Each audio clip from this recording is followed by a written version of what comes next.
Olá pessoal, estamos aqui em mais um episódio do nosso podcast e hoje a gente vai conversar com Elaine Passos. E aí, Elaine, conta pra gente um pouquinho sobre você. Olá, Elisa, muito obrigada por estar participando aqui contigo, estou muito feliz. Eu sou advogada, né? Advogo já há bastante tempo. Durante a minha trajetória, eu tive também a oportunidade de ser tabeliã substituta num cartório de notas em São Paulo, que eu fiquei por 8 anos. E depois dessa iniciativa como substituta, eu percebi que alguns desafios da gestão que eu já via lá na advocacia, quando às vezes liderava algumas equipes, também estavam presentes nesse tipo de negócio. E foi aí que eu tomei a decisão de mudar um pouco o rumo da carreira e começar a fazer consultorias em gestão de cartório, para apoiar esses tabeliães, né, que hoje sofrem as mesmas dores que eu sofria quando eu era tabeliã substituta. E aí eu estou, então, compartilhando essa experiência que eu tive durante esse tempo.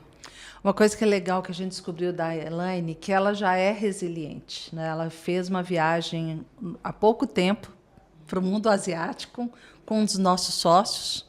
Isso é muito bacana porque a gente fala tanto de liderança, né, Elaine? Mas a gente às vezes não fala do quanto o lazer impacta num líder. Então a gente já traz a Elaine aí com uma riqueza de experimentar uma liderança, se aventurando em outras culturas e se desafiando, que é uma das coisas importantíssimas para o líder de hoje, no mundo de tanta mudança, de tanta certeza. Então é legal saber que você já fez esse movimento aí de mudança, de carreira, de consultoria, e a gente conversou um pouco com a Elaine já, e ela trouxe para a gente uma ideia de quanto ela tem vivido nesse novo contexto, a importância de olhar para a gestão de pessoas, e não só para o sistema, para o mercado, para os desafios, para a estrutura, mas pensar também nessa questão da estrutura para as pessoas. Conta um pouquinho para a gente, Elaine, o que você descobriu logo que você começou essa consultoria em cartórios, né? O que você já conseguiu mapear lá como possíveis dores da estrutura ou da liderança ou das equipes? Sim.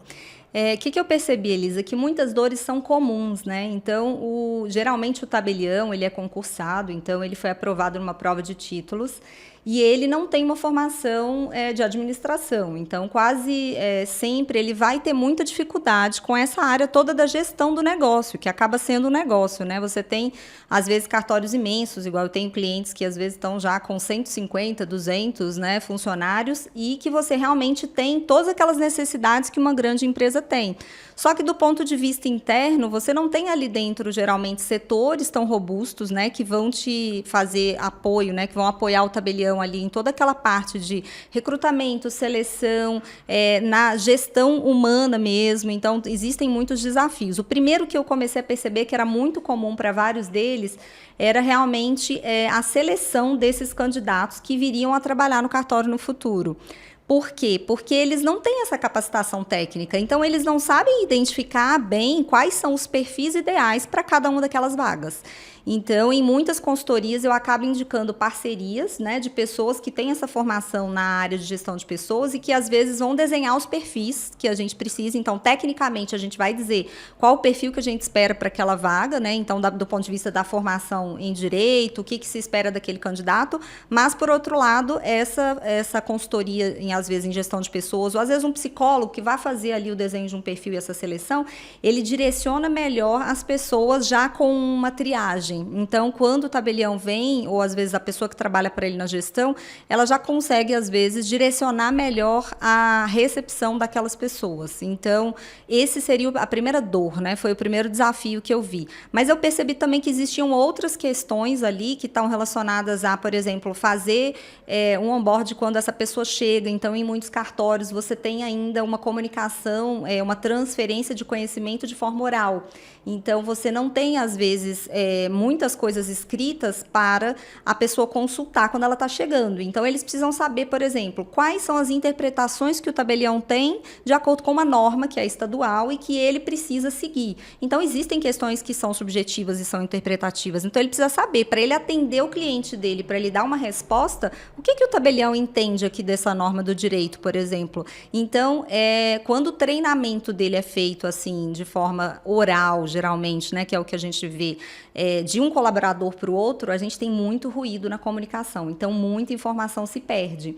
Então, hoje, uma das orientações que eu sempre dou é que a gente possa, então, construir um pouco essa padronização através de manuais, de POPs, de orientações de trabalho, para que essas pessoas, então, entrem e consigam ali ter um direcionamento. Então, às vezes, desde as coisas mais simples, né? Eu tenho um atestado médico para levar. Para onde que eu levo? Eu levo para o RH, eu entrego para o meu líder, eu tenho férias para agendar, com quem que é que eu falo? Então, essas questões são bem simples, mas são exigências, né? A gente precisa ter. E tem também aquelas de trabalho, que são mais elaboradas e que precisam estar escritas em algum lugar. Então, minha orientação é que eles recebam essa pessoa com uma carta de boas-vindas e que ali a gente tenha todas as informações principais para esse primeiro momento. E aí, Elaine, te escutando, a gente sabe que a gestão, né, ela é uma dor em todas as organizações. A gente costuma dizer que muitos líderes vão para posições de gestão e liderança pela capacidade técnica. Então, pelo que eu estou te ouvindo aqui, não está sendo diferente nessa sua experiência. Então, esse profissional, ele vai pela expertise dele, técnica ou proficiência dele, e quando ele chega lá, ele precisa gerir pessoas.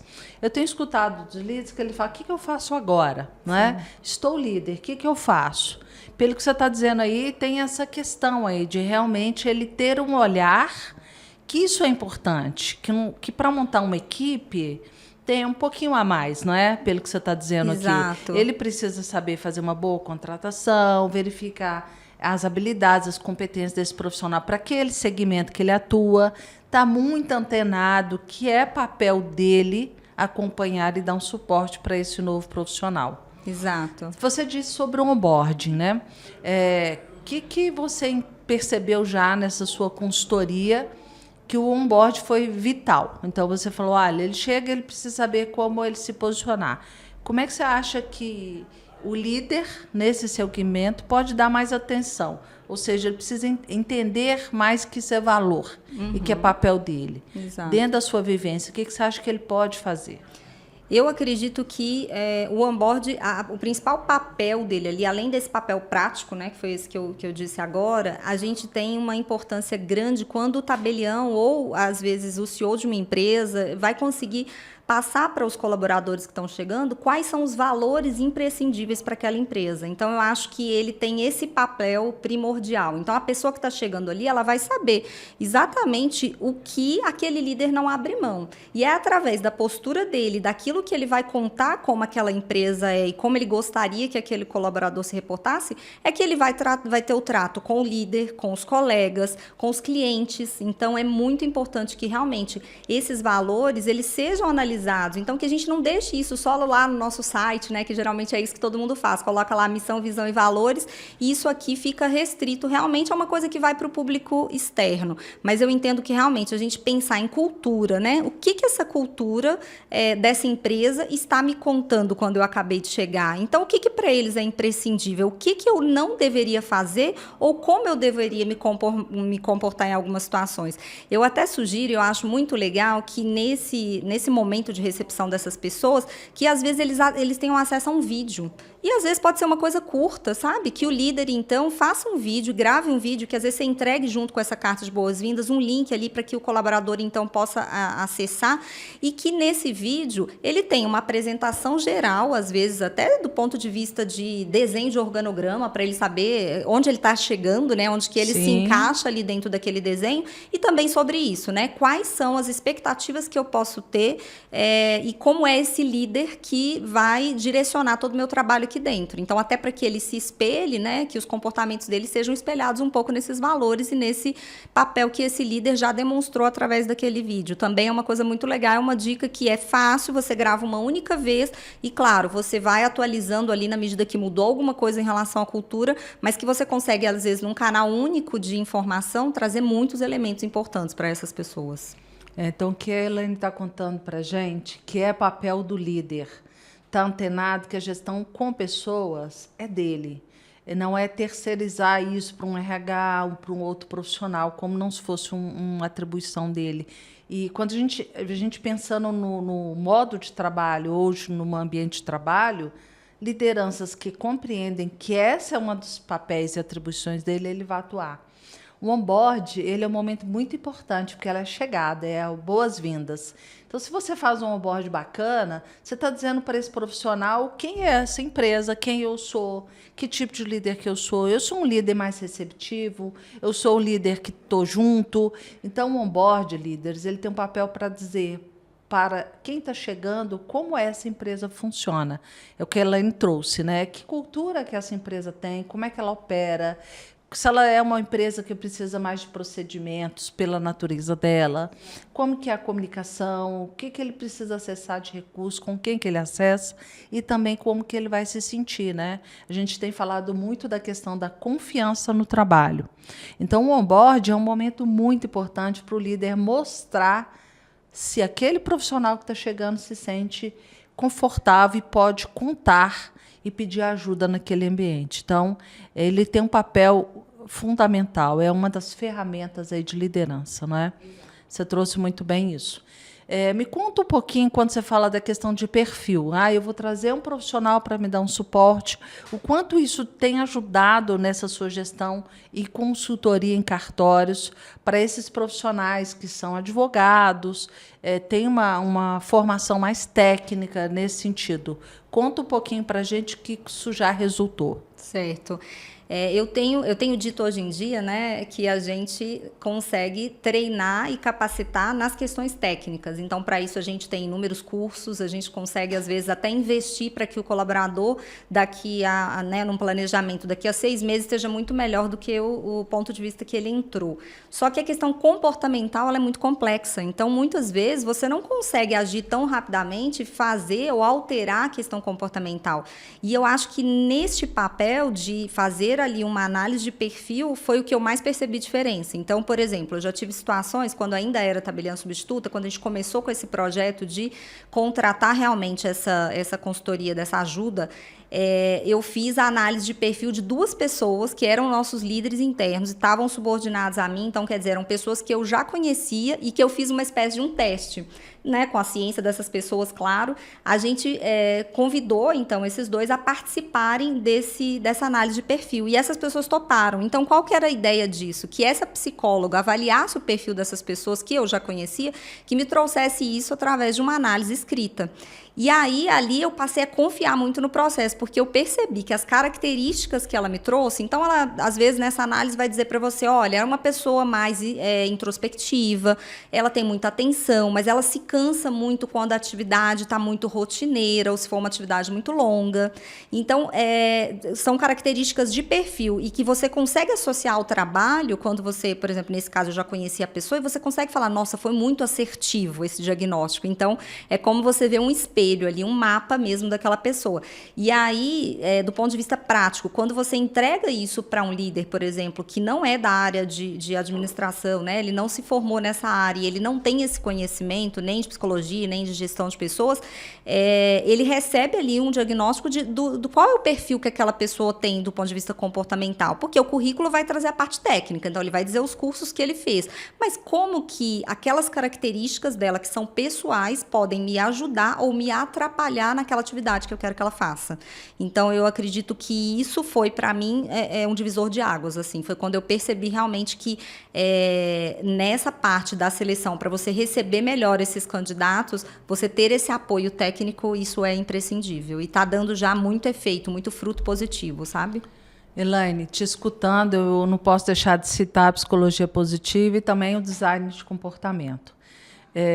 A psicologia positiva ela traz uma abordagem que ela fala da gente olhar quais são as forças e virtudes desse profissional. E você trouxe isso muito bem. Então, se eu tenho lá uma força que é, por exemplo, ser uma pessoa íntegra, integridade, você vai ter um profissional mais organizado, mais metódico, um profissional mais atento ao detalhe. E aí você traz uma coisa bacana, né? O quanto isso pode ser atuar a favor dele. Vai atuar quando isso está equilibrado, né? E você trouxe um outro lado de quanto isso pode deixar de ser positivo, que na psicologia positiva fala Da questão ali do excesso. Então, se eu sou organizado em excesso e pensando nesse segmento seu, então eu posso me tornar um profissional rígido. Então, eu posso ter um líder ali que vai criar mais tensões, que vai se apegar em detalhes que ele não precisaria. E aí isso vai impactar ali no quê? No que a gente falou da confiança e no clima interno. Então, pensando nisso que você trouxe, entender o perfil não é para modular as pessoas em caixas, mas é para entender, olha só, aqui eu vou bem, aqui eu vou melhor no relacionamento, numa liderança mais social, eu vou numa liderança técnica. Então, pelo que você está dizendo, você tem percebido e atuado nesse segmento, trazendo isso para essa liderança, né? Exato. E trazer esse olhar, né, diferenciado. E às vezes você recomenda para o tabelião e para o gestor que ele faça esse tipo de análise não só no momento da seleção. A gente tem aplicado isso também durante processos até de promoção, por exemplo.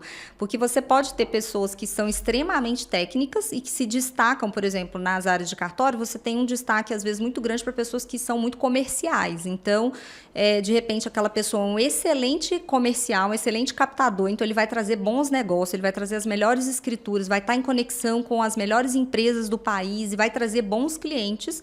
Só que aí ele começa a ter essa demanda crescente e aí logo a ideia é torná-lo líder. Mas nem sempre ele vai ser um bom líder. Então, às vezes, se você consegue fazer uma análise dessa para você perceber quais são os pontos que ele poderia, então, desenvolver, caso a decisão já tenha sido tomada e que realmente tenha que torná-lo líder, o que essa instituição, então, pode fazer para ajudá-lo e talvez fazer com que ele se torne um líder melhor, para poder lidar com as pessoas de forma melhor. Porque a gente sabe que na prática, né, isso eu tenho visto também, a maior parte das empresas que são bem-sucedidas, elas dão muito valor a essa área de pessoas, né? E a gente sabe que isso impacta muito no dia a dia, porque vai impactar as relações internas e vai impactar também como a sociedade vê esse negócio, como ela se relaciona com os clientes, também vai ter um reflexo da forma como tudo se organiza ali dentro, né? Do ponto de vista de pessoas. Sim, aí você traz uma ideia de não ser uma liderança solitária, mas uma liderança que entende que eu não posso ser completo, mas eu posso trabalhar as minhas melhores virtudes junto com a equipe, não é, para aquilo ali que seja sustentável na minha gestão. Então, esse olhar do líder, esse olhar, olha, o que eu tenho aqui de maiores forças, maiores virtudes, maiores capacidades ou habilidades? E colocar ali em prol do time e pensar no coletivo, né? Até porque a inovação vem no coletivo, a inovação não vem no indivíduo, não é? Então, quando você fala das melhorias, tem a ver com essa questão, um líder está antenado na inovação. O que eu posso melhorar? Seja um processo, seja um atendimento ao cliente, seja a forma dessa equipe se organizar, como você diz, como é que essa equipe pode aprender melhor? A gente vai organizar materiais escritos, audiovisuais, importante é ter, e você trouxe isso muito claro. E aí eu queria te perguntar, um líder que está antenado para isso, como é que ele pode transpor nesse segmento que você está dizendo aí, da consultoria que você atua, para a experiência do cliente, né? Pensando ali numa agilidade, numa capacidade de resposta, numa entrega. Como é que a gente pode conectar a importância de cuidar da equipe, líderes antenados, que impacta diretamente na entrega dele e na experiência do cliente? Sim, eu acho que tem tudo a ver, né? A gente percebe hoje que o cliente é cada dia mais exigente e as instituições elas têm que acompanhar isso. Em qualquer ramo de negócio, a gente sabe o quanto o cliente hoje exige cada vez mais. Então, eu penso que quando o líder percebe isso, ele vai direcionar os seus esforços a ter um time que está engajado, que está preparado tecnicamente. Então, acho que tem que ter essa busca, né, por essa preparação técnica. Se não tiver tecnicamente preparado, então tem que buscar cursos, eu tenho que oferecer para essas pessoas essa capacitação, mas não só do ponto de vista técnico, do ponto de vista humano também. Esse colaborador, ele está satisfeito? Eu tenho oferecido para ele um salário compatível com o que o mercado oferece? Quando ele sai de casa para trabalhar e vem aqui para essa empresa, ele está feliz e ele vai transparecer isso para o meu cliente, ele vai atender o cliente de uma forma honrosa e, assim, da melhor forma que eu gostaria que ele fizesse. Então, eu acho que isso tudo está relacionado. Por quê? Porque, no fim das contas, a gente trabalha o tempo todo pensando em pessoas, né? Então, a gente está falando aqui de gestão de pessoas e eu estou falando do meu colaborador. Mas, no fim das contas, esse resultado que a gente quer proporcionar com essa migração para um pensamento de valorizar as pessoas também impacta o meu cliente, que é uma pessoa que tem sonhos e, assim como num cartório de notas, por exemplo, a gente às vezes vai atender a pessoa no momento mais difícil da vida dela, quando às vezes ela está lavrando uma escritura de inventário, por exemplo, ou quando ela está passando por um divórcio extremamente complexo, que ela vai ter relacionamento ali com aquele escrevente durante várias semanas ou meses até se concretizar aquela escritura, que na verdade pode ser também, por outro lado, um momento muito feliz da vida da pessoa, que às vezes é a conquista de um sonho, está comprando a primeira casa própria. Então, eu acho que esse escrevente e essas pessoas que vão desde a recepção recepcionar essa pessoa para ter aquele primeiro impacto na empresa, depois que ela entra e que ela começa a perceber todos os serviços que vão estar sendo feitos ali no caixa, quando ela vai pagar pela escritura que ela acabou de lavrar, ou seja, pelos e-mails que ela trocou, a forma de abordagem no WhatsApp ou no e-mail, precisa, então, estar realmente pensando que do outro lado existe ali um ser humano que veio buscar teu serviço e que talvez ele possa sair dali encantado com esse serviço que ele recebeu, que é o objetivo que a gente deseja, né? Que em todos os negócios o cliente saia dali encantado e que esse cliente seja sua ponte de venda para novos clientes e para o seu marketing, que não tem preço, né? Que é aquele que é feito. Então, eu acho que esse é o nosso principal desafio e é o que eu realmente imagino que é o caminho, assim, para a gestão de pessoas. Quando você pensa que a gestão de pessoas vai fazer um efeito que impacta a experiência que aquele cliente vai ter ali dentro do teu negócio. Muito bom escutar isso, pensar, né, que tem muitas pessoas profissionais como você, Elaine, que está antenada em novas abordagens de trabalho, novas formas de liderar para os novos cenários, para um novo mundo que se desenha para a gente, com a complexidade, com a incerteza e com a agilidade, né, que se pede hoje para muitos processos ou para muitos atendimentos. Então, escutando você aqui, fica muito claro o quanto é importante o líder entender que a experiência do cliente tem a ver também com a experiência do time dele. Então, você trouxe um ponto bem legal, né? Como é que é a minha experiência enquanto liderado nessa equipe? Né? Eu tenho suporte quando eu tenho uma dúvida, eu tenho uma oportunidade de aprender, eu tenho oportunidades de ir para outras áreas de atuação que eu posso me desenvolver melhor, e posso colocar o meu potencial criativo, posso pôr a minha inteligência, né, o meu repertório. Então, é muito bacana quando você traz isso, né? O líder, então, está antenado que para ele ter uma boa entrega, né, que são clientes mais satisfeitos, e, claro, né, cliente mais satisfeito impacta no tempo dele, né? Ele vai ter menos retrabalho, menos retorno, inclusive prejuízos de tempo e financeiro. Então, trazer para essa liderança que, se eu quero ter sucesso na experiência do cliente, preciso estar antenado com a experiência dos profissionais que trabalham na minha equipe, naquele time, né? Exato. E isso vai reverter também no sucesso dele como líder, né? Que acaba que o resultado da equipe é o resultado dele. Então, é um grande ciclo, né? Porque isso volta, porque para o negócio ele vai ter uma maior representatividade, já que ele está conduzindo melhor e está trazendo mais resultado. Então, ele vai ter, talvez, oportunidades melhores a partir disso.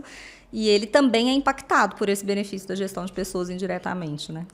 Como ele recebe, como é que ele se realiza e como a equipe o vê. Exato. Não é? Então, o retorno ele é muito mais amplo. A gente, quando escuta vários profissionais falando dos seus líderes, fala, meu líder é alguém que me apoia quando eu tenho uma dúvida, ele me ajuda, ele me dá um suporte. Outros vão dizer, ele fala para me resolver.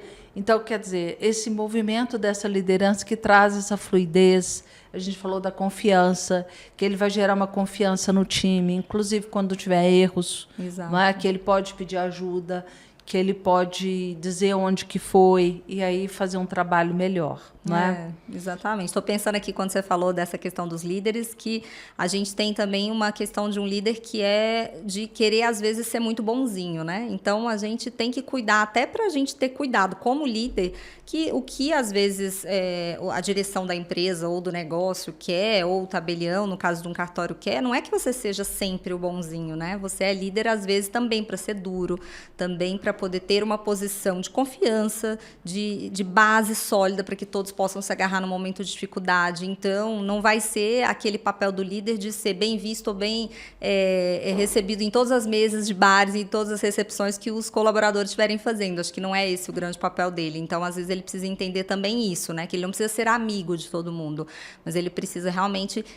desenvolver aquele papel dele da melhor forma que ele puder, sem querer agradar a todo mundo, porque a gente não consegue, né? Nem a gente sabe que ninguém hoje em dia consegue agradar a todos, né?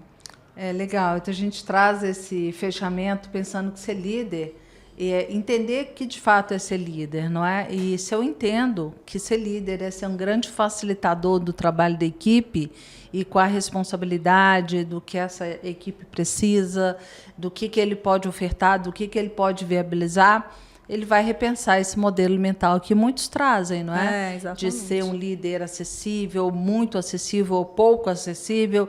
Todo extremo, como você trouxe muito bem, ele vai trazer algum prejuízo.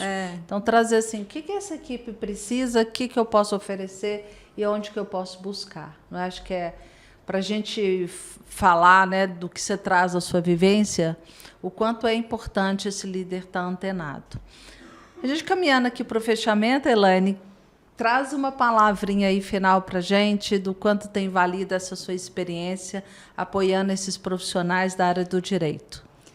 Eu acho que tem sido fantástico, assim, a cada vez mais eu fico mais feliz e responsável no sentido de essa experiência toda que a gente vive, né, e tudo que a gente tem, às vezes, acesso estando em grandes capitais, né, que a gente sabe que é diferente e que, às vezes, a pessoa que está lá longe, no interior, ou no norte, ou no nordeste, não vai ter acesso a tanta coisa como a gente tem, e até do ponto de vista de experiência de gestão mesmo, né, então, esse meu objetivo maior, eu acho que transcende um pouco só os meus clientes da consultoria em que eu estou atuando diretamente, mas também me deixa muito alegre quando você pode compartilhar com alguém que, às vezes, nem vai ter acesso a essa consultoria diretamente, mas que de alguma forma nas redes sociais consegue se conectar contigo e ter esse apoio de receber às vezes uma dica e uma palavra que ele às vezes não teria acesso lá e que hoje em dia a gente sabe que a internet consegue fazer isso, né? Então acho que é a minha grande missão nesse momento e de todos nós consultores, né? Poder levar a experiência de um lugar para outro.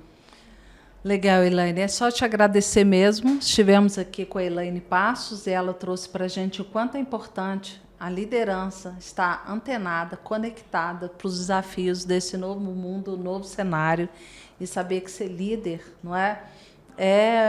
É uma atuação que não tem receita, mas que pode ser adaptada, pode ser compartilhada e pode ser conquistada a qualquer momento. Pensando que o líder é aquele que faz também gestão com pessoas, não é? Exatamente. Ele não só ocupa uma cadeira, um cargo, mas é aquele que ele entende que uma das responsabilidades dele é cuidar das pessoas no sentido de oferecer oportunidade, oferecer suporte, conhecimento, possibilidades, um ambiente propício à inovação, ao aprendizado. E como você disse muito bem, né? Onde a experiência do profissional é levada em consideração e também a do cliente como consequência. Isso mesmo. Obrigada, Elaine. Obrigada. Foi muito bom bater Elisa. Esse papo com você. Obrigada a todos do Grupo Nós e vamos nos falando, né? Vamos seguir aí novos caminhos, quem sabe juntos também. Com certeza.